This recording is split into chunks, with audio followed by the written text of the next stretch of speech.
Assalamualaikum warahmatullahi wabarakatuh.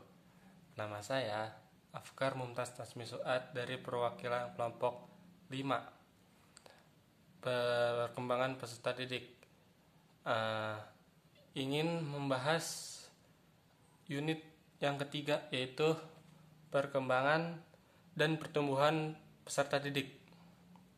Yang pertama itu ada faktor-faktor yang mempengaruhi pertumbuhan dan perkembangan individu. Yang kedua itu ada perubahan dalam pertumbuhan dan perkembangan. Yang ketiga ada hukum-hukum pertumbuhan dan perkembangan. Yang keempat ada karakteristik pertumbuhan dan perkembangan. Dan yang kelima nih, yang terakhir, ada tugas-tugas perkembangan. Nah, kita akan membahas yang pertama. Satu, yaitu faktor-faktor yang mempengaruhi pertumbuhan dan perkembangan. Pertumbuhan adalah perubahan dalam besar, jumlah, ukuran, atau dimensi tingkat sel organ maupun individu yang bisa diukur dengan berat badan, ukuran panjang, umur, tulang, dan keseimbangan metabolik. Perkembangan adalah bertambah kemampuan atau skill dalam struktur dan fungsi tubuh yang lebih kompleks dalam pola teratur dan dapat diramalkan sebagai hasil proses pematangan. Perubahan dalam pertumbuhan dan perkembangan. Perubahan yang pertama yaitu adanya perubahan pertumbuhan fisik atau pertumbuhan ini juga biasa disebut dengan pertumbuhan biologis, seperti misalnya perubahan dalam tubuh, perubahan dalam cara individu menggunakan tubuhnya, dan disertai dengan perubahan dalam kemampuan fisik, seperti penurunan fungsi jantung, penglihatan, dan sebagainya. Perubahan yang selanjutnya yaitu perubahan intelek. Kemampuan intelektual ini lazim disebut dengan istilah lain yaitu kemampuan berpikir, di mana kemampuan ini dipengaruhi oleh kemampuan otak yang mampu meningkatkan fungsinya secara baik. Kemudian ada perubahan dalam emosi. Dalam World Dictionary, emosi didefinisikan sebagai berbagai perasaan yang kuat, seperti perasaan benci, takut, marah, senang, dan sedih. Kemudian ada perubahan dalam sosial dan bahasa. Yang pertama itu ada sosial. Dalam perkembangan atau perubahan selanjutnya, individu itu mulai mengenal dan bergaul dengan orang-orang di sekitarnya atau lingkungannya. Kemudian yang kedua yaitu bahasa, di mana fungsi bahasa sendiri ini adalah sebagai alat komunikasi, di mana setiap individu nantinya akan senantiasa berkomunikasi dengan orang-orang di sekitarnya. Kemudian ada perubahan dalam bakat.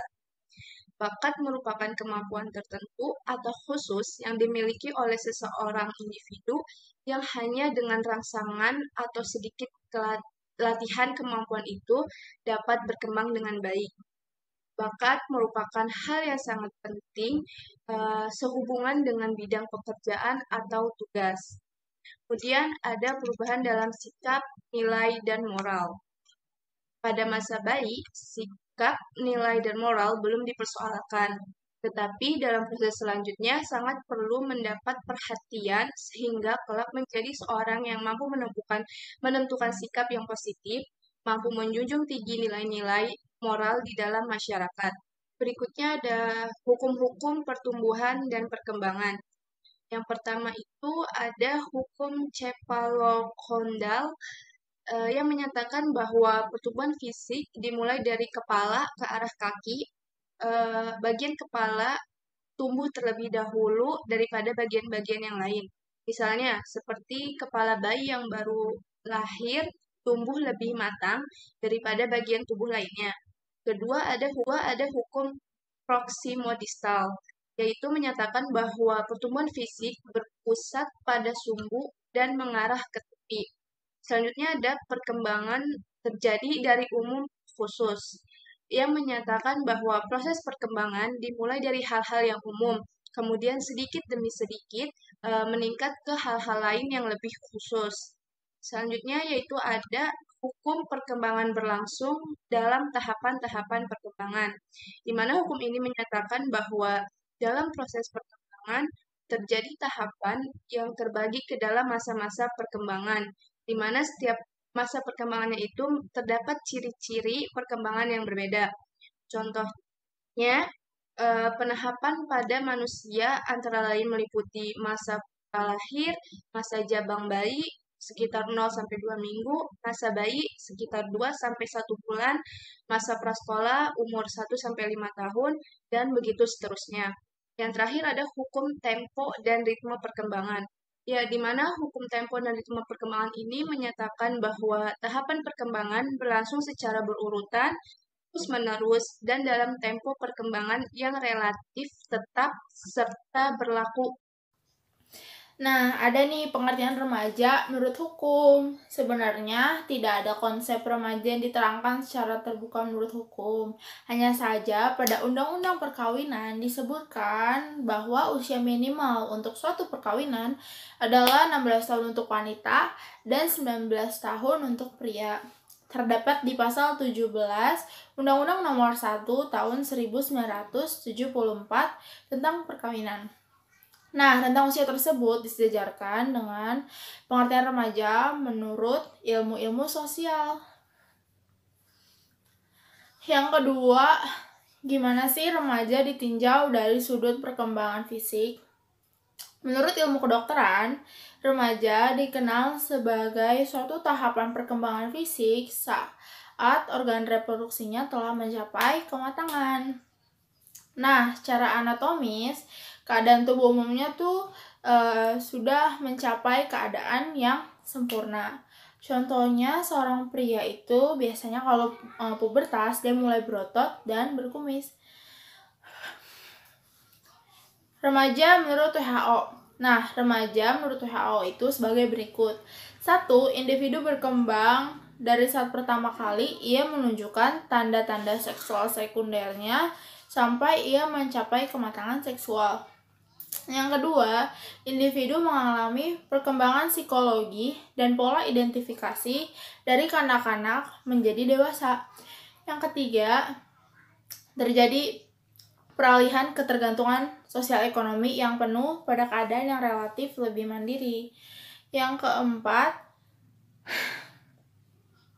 itu ada remaja ditinjau dari faktor sosial psikologis. Nah, puncak perkembangan kejiwaan itu ditandai dengan adanya proses perubahan dari kondisi entropi ke kondisi negentropi. Nah, maksudnya ke entropi ke negentropi adalah entropi itu keadaan di mana kesadaran manusia itu belum tersusun secara rapi. Sedangkan negentropi itu kebalikannya, suatu keadaan yang menggambarkan kesadaran manusia tersusun dengan baik gitu. Jadinya tadinya kesadarannya belum tersusun secara rapi, akhirnya dia ke tahap negentropi yang kesadarannya sudah tersusun dengan rapi dan baik. Yang kelima, definisi remaja menurut masyarakat Indonesia. Nah, sebagai pedoman umum, batasan usia remaja Indonesia adalah 11 sampai 24 tahun dan belum menikah. Pertimbangan-pertimbangannya itu seperti apa? Nah, sebagai berikut. Jadi, yang pertama, usia 11 tahun adalah usia yang pada umumnya tanda seksual sekunder mulai tampak dari segi fisik. Yang kedua, usia 11 tahun dianggap sudah akhir balik. Jadi mereka tidak diperlakukan lagi seperti anak-anak. Yang ketiga, pada usia tersebut tercapainya identitas diri. Ya, jadi seperti itu. Yang keempat, pada usia 24 tahun dianggap sebagai batas remaja asalkan mereka sudah tidak menggantungkan diri. Yang kelima, seseorang yang sudah menikah akan dianggap dewasa berapapun umurnya. Kalau mereka sudah menikah, mereka dianggap sudah dewasa. Nah, sekarang masuk ke tugas-tugas perkembangan. Ada pengertian pendidikan dan karir. Apa itu pendidikan? Pendidikan adalah pada hakikatnya adalah media belajar bagi manusia. Sedangkan karir adalah hal-hal yang berkaitan dengan pendidikan dan pekerjaan yang dijalani oleh seseorang. Nah, biasanya pendidikan ini mempengaruhi karir nih. Seperti itu. Next. Karakteristik kehidupan pendidikan dan karir. Remaja telah memiliki minat yang jelas tentang jenis pendidikan dan pekerjaan yang diidamkannya. Kemudian mereka mulai menyadari bahwa untuk mencapainya mereka perlu dukungan, pengetahuan, dan keterampilan yang harus dimiliki. Lalu faktor-faktor yang mempengaruhi perkembangan kehidupan pendidikan dan karir. Yang pertama yaitu sosial ekonomi. Kondisi sosial ekonomi keluarga sangat mempengaruhi pendidikan dan karir seorang anak. Yang kedua yaitu lingkungan. Lingkungan akan mempengaruhi pola pikir anak dalam menentukan jenis pendidikan dan karir. Lalu yang ketiga ada pandangan hidup. Pandangan hidup itu sendiri merupakan bagian yang terbentuk karena lingkungan. Pengaruh perkembangan kehidupan pendidikan dan karir terhadap tingkah laku dan sikap. Kurikulum pada jenjang sekolah dasar sangatlah umum. Sekolah belum membekali siswa dengan keterampilan untuk memasuki dunia kerja. Upaya pengembangan kehidupan pendidikan dan karir, yaitu proses pemilihan kerja, sebenarnya telah berlangsung sejak dini di saat anak itu menetapkan pilihan sekolah. Lalu yang terakhir ada perkembangan karir remaja, ditandai dengan meluasnya pengenalan anak terhadap berbagai masalah dalam memutuskan pekerjaan apa yang akan dikerjakan di masa mendatang, oleh Ginsberg. Terima kasih. Semoga bermanfaat. Wassalamualaikum warahmatullahi wabarakatuh.